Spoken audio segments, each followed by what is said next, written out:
اتر پردیش کی special task force STF نے حلال سرٹیفکیٹ دینے کے معاملے میں کارروائی کرتے ہوئے جمعیت العلماء ہند کے صدر اور حلال سرٹیفکیٹ فاؤنڈیشن آف انڈیا کے صدر مولانا محمود اسد حسین مدنی سے 6 گھنٹے تک پوچھ تاچھ کی ہے۔ اس پر محمود مدنی نے وقت مانگا تھا کہ وہ اپنا جواب داخل کر سکیں۔ 13 فروری کو لکھنؤ پولیس نے حلال کونسل آف انڈیا کے 4 عہدیداروں کو مناسب نمونے یا جانچ کے بغیر کمپنی کو جعلی حلال سرٹیفکیٹ جاری کرنے پر گرفتار کیا تھا۔ جسٹس BR گوائی اور جسٹس سندیپ مہتا کی سپریم کورٹ بینچ نے نوٹس جاری کیا ہے کہ حلال پر پابندی کے سلسلے میں گزشتہ ماہ کی 25 تاریخ کو درج کیے گئے کرمنل کیس میں محمود مدنی اور دیگر کے خلاف کوئی کارروائی نہیں کی جائے گی۔ کورٹ سے درخواست کی گئی تھی کہ مصدقہ مصنوعات کو کارروائی سے استثناء قرار دیا جائے۔ بینچ نے UP پولیس کو حکم دیا کہ وہ محمود مدنی اور دیگر کے خلاف کوئی کارروائی نہ کرے۔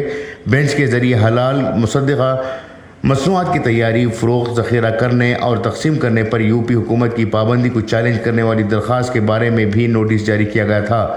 اس سے پہلے جنوری میں سپریم کورٹ نے حلال انڈیا پرائیویٹ لمیٹڈ اور جمعیت العلماء ہند حلال ٹرسٹ مہاراشٹر کی 2 درخواستوں پر اتر پردیش حکومت کو نوٹس جاری کرتے ہوئے اس نوٹیفیکیشن کو منسوخ کرنے کا مطالبہ کیا تھا، جس میں UP حلال سے تصدیق شدہ مصنوعات کی تیاری، فروخت، ذخیرہ کرنے اور تقسیم کرنے پر پابندی لگائی گئی تھی۔ جمعیت کی طرف سے پیش ہونے والے وکیل نے دلیل دی تھی کہ تنظیم پہلے ہی تحقیقات میں شامل ہو چکی ہے اور مانگے گئے تمام دستاویزات کو مناسب طریقے سے فراہم کر دیا گیا ہے۔ اس کے باوجود ریاستی حکومت نے ٹرسٹ کے صدر کو طلب کیا اور انہیں ذاتی طور پر پیش ہونے کو کہا۔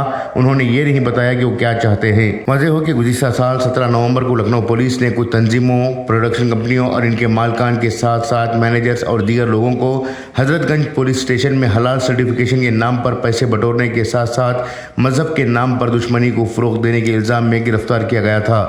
FIR درج کی گئی تھی۔ ان کے خلاف معاملہ درج کرنے کے بعد تحقیقات شروع کی گئی تھی۔ بیورو رپورٹ، انقلاب نیوز، لکھنؤ۔